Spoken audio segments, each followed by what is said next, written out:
In this video, we're going to have a look at how different types of storage affect game loading times, including storage types that will be directly relevant to prospective Steam Deck buyers. I'll be testing Doom 2016, Kerbal Space Program with both expansions, Monster Hunter World, and Cities Skylines. Each video is a recording of the game loading on one of 6 different storage devices. I considered getting Grand Theft Auto 5 as well, but with a channel the size of mine, it doesn't really make sense to buy a game just for the sake of one video. I briefly considered an educational license, but gave up on that when I saw the torrent file size. Apparently GTA 5's egregious load times were recently patched, so it might not be the most relevant example anymore regardless. The storage mediums and games I've chosen will provide a broad range of results to give a good perspective on where the true price-to-performance sweet spot for gaming storage can be found today, whether for a Steam Deck or otherwise. People as smart and attractive as my viewers probably won't have too much trouble figuring out what type of storage each video depicts, but I will tell you a little later in the video just in case. I'll give you a hint for now though. Included in the results are a microSD card that should be roughly as fast as a Steam Deck can handle, and an NVMe drive that should perform similarly to the one found in the 512GB Steam Deck. Obviously, I don't have access to actual Steam Deck hardware yet, but that being the case, if storage performance is what I'm testing, then the next best thing I can do is eliminate as many bottlenecks as possible besides the storage devices themselves by running the tests on a very powerful PC. Therefore, when looking at my results, you should consider the loading time differences in a proportional sense, not an absolute sense. If a game takes 30 seconds to load on one configuration and 60 seconds on another, this difference will be further amplified by Steam Deck's lesser overall performance. On the other hand, if one takes 30 seconds and another takes 32 seconds, the difference will be similarly narrow on actual Steam Deck hardware. The production PC I recorded this on has a Ryzen 5900X with 64GB of DDR4 3600. It's among the fastest PCs you can build right now with consumer hardware. The video card should be virtually irrelevant to this testing, but it's a GTX 1080 Ti. Game settings are consistent across all tests. Texture quality, which will make the biggest difference to load time, is at the highest available setting in all games. This includes Monster Hunter World's gigantic high-resolution texture pack. This isn't a Gamer's Nexus style 9000 run average scientifically accurate test with a clean install of Windows and so on. That's just not feasible for me right now. With my still ongoing health issues, I get maybe 10 hours a week I'm feeling well enough to work on a video. However, I'm absolutely confident that my results are more than accurate enough that you can use them as the basis to make an educated purchasing decision you'll be satisfied with, perfect accuracy or not. As you can already see, my results speak for themselves. Even an unrealistically wide margin for error wouldn't remotely invalidate my findings. Most of the results are in now, so it's time to reveal what each storage device was. In the top left of each group is a Western Digital Red hard drive. This is a very average drive, fairly comparable in performance to that found in the PS4 or Xbox One. You can buy high-end hard drives that are as much as twice as fast in sequential read and write speed, but they're fairly expensive and not really relevant to this test. In the top middle, a 200GB SanDisk Ultra microSD card plugged into a USB 2 port to simulate a relatively slow microSD card. In the top right, that same microSD card from before, but plugged into a USB 3 port so that it can run at its full speed. Keep in mind, this is not a super high-end professional card, it's just a decent consumer one. It should be roughly in line with the best you can expect from a microSD card plugged into a Steam Deck, unless Valve opts for a faster slot than the one they're currently planning on. But they probably can't change that at this point. Did you get any of them right so far? I was very surprised to see that a decent microSD card can be faster than a hard drive like the one found in a PS4. And Monster Hunter actually loaded a little sooner on the speed-limited microSD card than on the hard drive that's theoretically twice as fast. It's not looking quite so good for Doom though. I'll explain the reasons for these surprising results later on in the video. Now for the bottom row. In the bottom left is a Samsung 840 EVO SSD. This is a SATA form factor SSD, which has been the high-end consumer storage standard until recently. For esoteric technical reasons localized entirely within my PC, it's not running at the full speed it's really capable of, maybe 80% or so. It still puts any hard drive to shame though. Finally, onto the big guns. In the bottom middle is a crucial MP600 PCI-Express 4 NVMe drive, but it's throttled to PCI-Express 3 speed. The performance you see here is roughly a best-case scenario for what the drive in the 512GB variant of the Steam Deck might be capable of. Lastly, in the bottom right, I went a little crazy for the fastest test. It's not a RAM drive, I don't have enough RAM to fit these games in one, but it's the next best thing. A 3-way RAID 0 array of crucial MP600 PCI-Express 4 NVMe SSDs. This means there's 3 high-speed NVMe drives sharing the read-write load, vastly increasing their collective peak performance. This configuration is roughly twice as fast as the absolute fastest single NVMe drive you can currently buy, such as the Western Digital SN850 or Samsung 980 Pro, both of which are approved for expanding the PS5 storage. Oh look, that Doom one finished at some point. Doom took almost twice as long to load on a slow microSD card as on an average hard drive, but Monster Hunter loaded slightly faster on a slow microSD card than it did on that very same hard drive. Both were slower than a decent microSD card, and SSDs were much faster still. Monster Hunter and Doom were both the same speed on a mildly gimped 400 megabytes a second SSD as on a 12,000 megabyte a second SSD. Cities Skylines and Kerbal Space Program both loaded quicker off the hard drive than a slow microSD card, but not as fast as a good microSD card. An SSD was faster than all of the above, but as with Doom and Monster Hunter, the NVMe-based storage was barely faster at all. What's the reason for these strange loading time disparities? And why didn't the obscenely fast 12 gigabyte a second storage improve loading times at all? The answer to the first question is in two parts. Does the storage medium in question excel mainly at loading big sequential files, or is it good at reading lots of smaller files quickly? Second, how's the game's data stored? Is it mostly compressed into big chunks or split up into tons of smaller, more modular files? Solid-state storage, meaning SSDs, NVMe SSDs, and technically also microSD cards and eMMC chips, allow files to be quickly accessed regardless of where they're stored on the drive.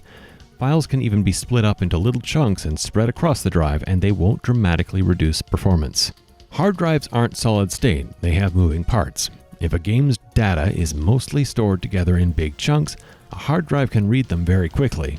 But if it's divided up into lots of smaller files, the hard drive has to move the head to the first file, read it, move the head to the second file, read it, move the head to the third file, read it, and so on. It ends up spending far more time moving the head around than actually reading data. This is why disk defragmentation is important for hard drives, but unnecessary or even harmful for SSDs. Based on the properties of the two storage types, it's easy to guess how these games store their data.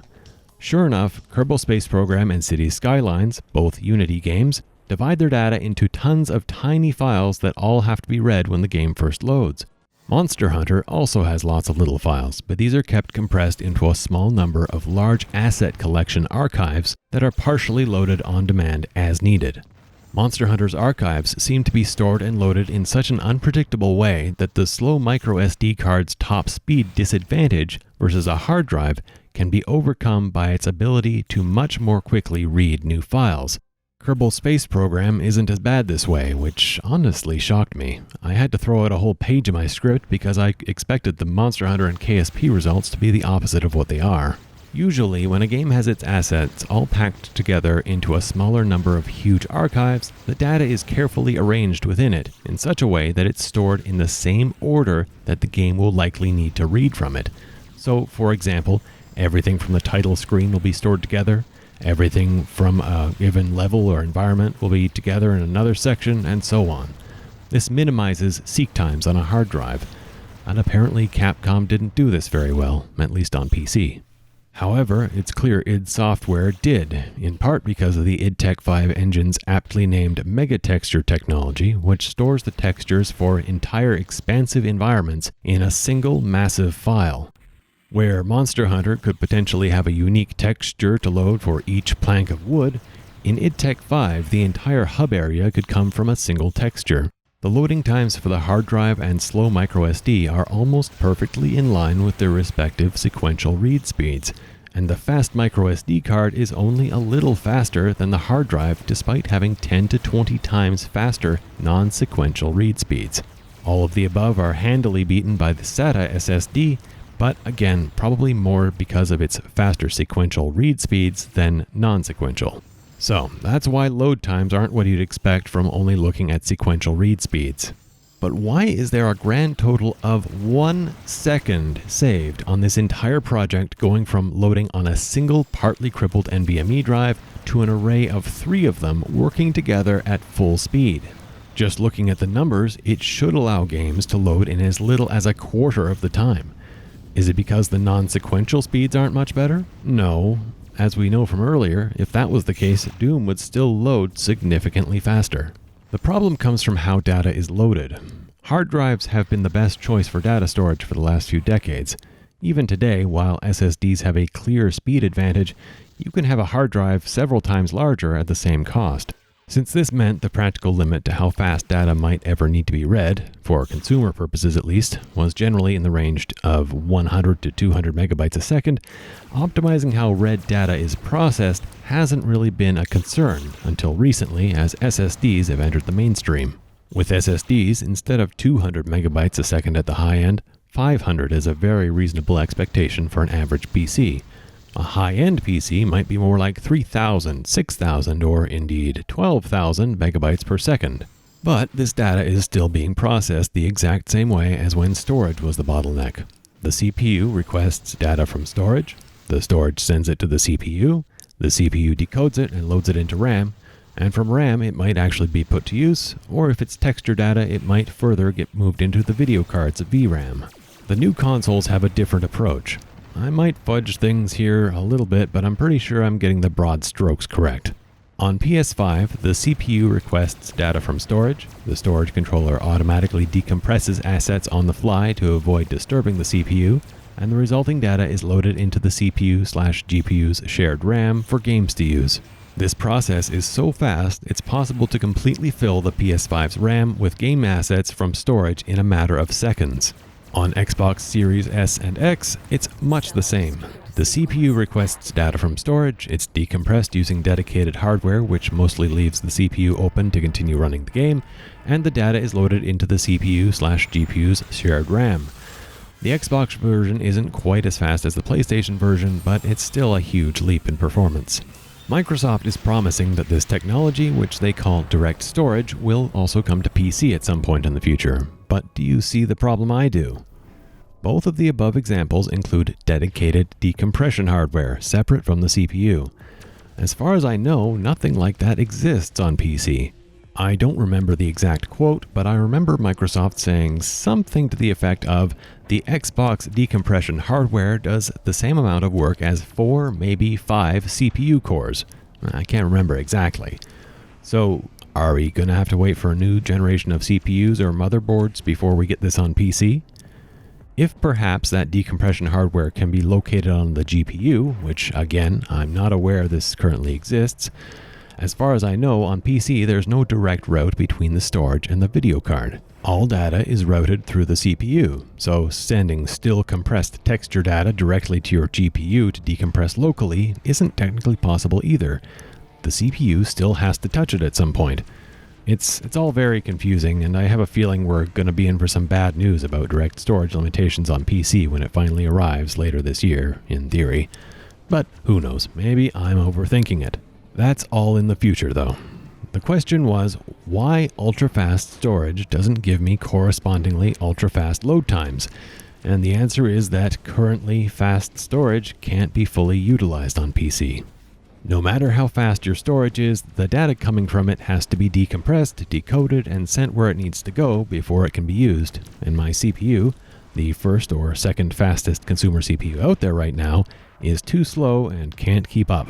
A 650% speed increase from 400 megabytes a second to 3000 megabytes a second nets me only 0 to 12% faster loading times in these 4 games, and a further 300% speed increase from 3000 megabytes a second to 12,000 megabytes a second reduces loading times 0 to 2%, or around 2/3 of a second. In terms of value for money, the clear winner is still a SATA SSD. NVMe drives are much more expensive and cut mere seconds off loading times at best. In the case of Monster Hunter and Cities Skylines, there was no benefit at all. That's kind of the uncomfortable truth in PC hardware right now. There's no good reason to upgrade to the latest technology. Good time for a shortage, I guess. But what about direct storage? Why not buy an NVMe drive right now and be ready for it? I'm strongly of the opinion that anyone thinking to buy a new video card, a new CPU, a new motherboard, or faster storage might be making a mistake by doing so before we have a complete picture of the benefits and true system requirements of direct storage. Maybe it'll be like DirectX 12, where, oh yeah, your hardware supports it, man, totally says so on the box. Oh, DirectX 12 Ultimate, that's a different story. I'm guessing my PC will support DirectStorage, but maybe not DirectStorage Big Dick Ultimate, the actual good DirectStorage that Microsoft's working on behind the scenes with AMD and Intel and Nvidia. And as with all new DirectX features, probably nothing of note will use it for the first year or two. As far as we know, it won't just automatically make games load faster, they'll have to be designed to use it. So why buy an NVMe drive at all today when by the time it'll be useful, they'll be cheaper and bigger? The real use for NVMe drives right now is that they fit in small devices. And speaking of which, with all of that cleared up, let's look at this in the context of the Steam Deck and other handheld PCs. First off, DirectStorage is a Windows thing, and I haven't heard anything yet about a Linux equivalent, so using it in SteamOS is out. We don't know how useful it will truly be, and as far as we know, no matter how good it is, it'll probably be a while before games start using it. For the purposes of this video, it's irrelevant. Then, looking back at the results, we know the primary bottleneck for game loading speeds shifts from the storage to the CPU somewhere between 100 megabytes a second to 400 megabytes a second. The Steam Deck has a UHS-1 microSD card slot, which limits its speed to a maximum of 104 megabytes a second. The 64GB Steam Deck uses eMMC for its storage, which is functionally a SD card soldered onto the motherboard. The interface they specify can't exceed 500 megabytes a second. With thin profit margins on the 64GB model, Valve won't have gone for an expensive one, so let's speculatively hope for 100 to 200 megabytes a second. As for the 256GB and 512GB deck, I came onto this project already confident they would be functionally identical, and now there's no question.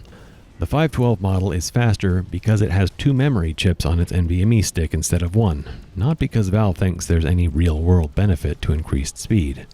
These could theoretically be up to 3,000 megabytes a second, but a more realistic guess might be around 500 to 1,000. If my 5900X CPU taps out trying to keep up with 400 megabytes a second or less, a Steam Deck CPU with a third of the cores and a tenth of the power budget certainly won't do better.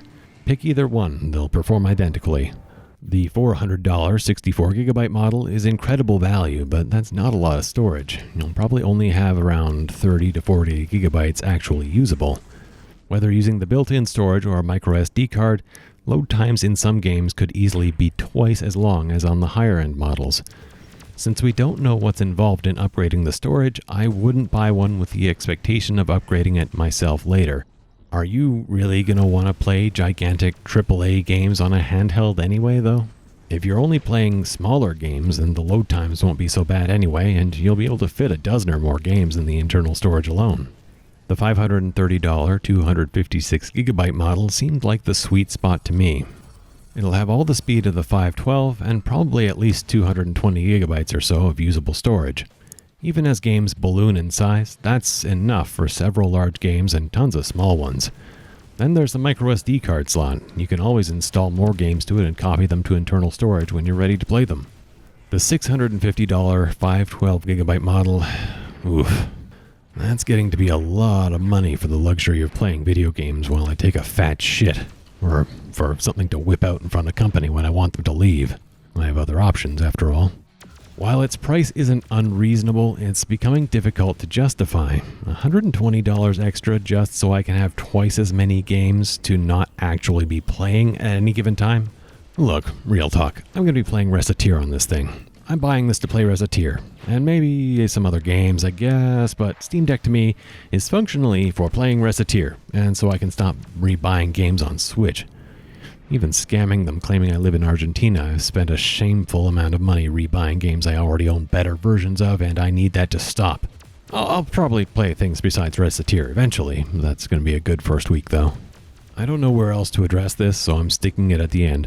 Someone brought up the risk of microstutter when playing a game off an SD card. That's the annoying hitching that happens most often when open-world games load new stuff. I thought I'd quickly try this, so I tried to find a list of games known for microstutter, and instead all I could find were badly written guides for how to supposedly fix it.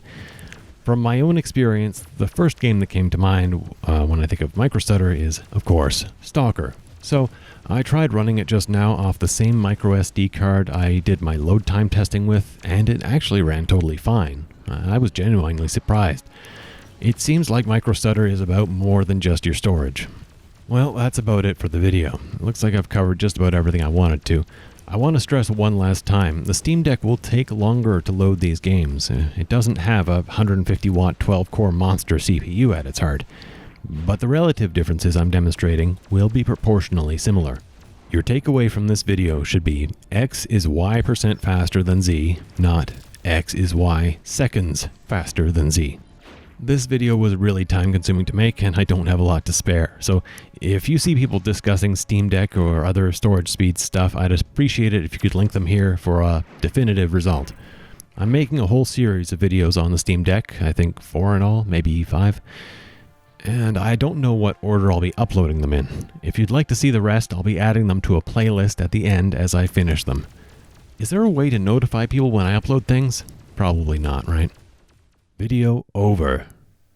Bonus content! Since storage is the topic of the day, I'm going to go on a quick rant here at the end. Want to know something infuriating? Game install sizes are much larger than they need to be. Guess why? Come on. You know. You know.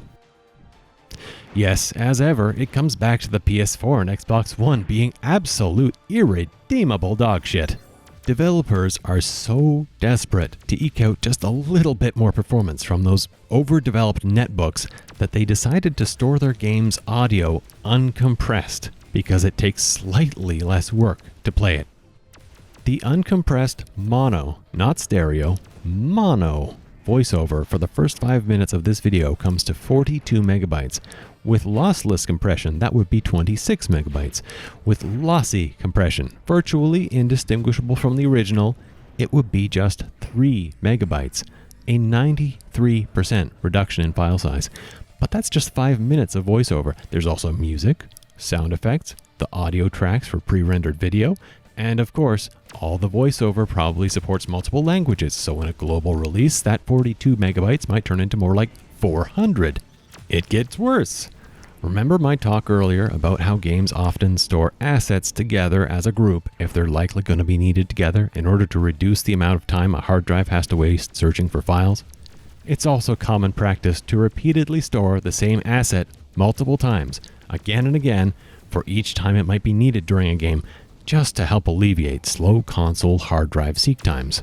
They don't fix this on PC, where it's unnecessary, and I wouldn't be surprised if especially lazy companies aren't fixing it even for the new consoles either, where storage is at a relative premium.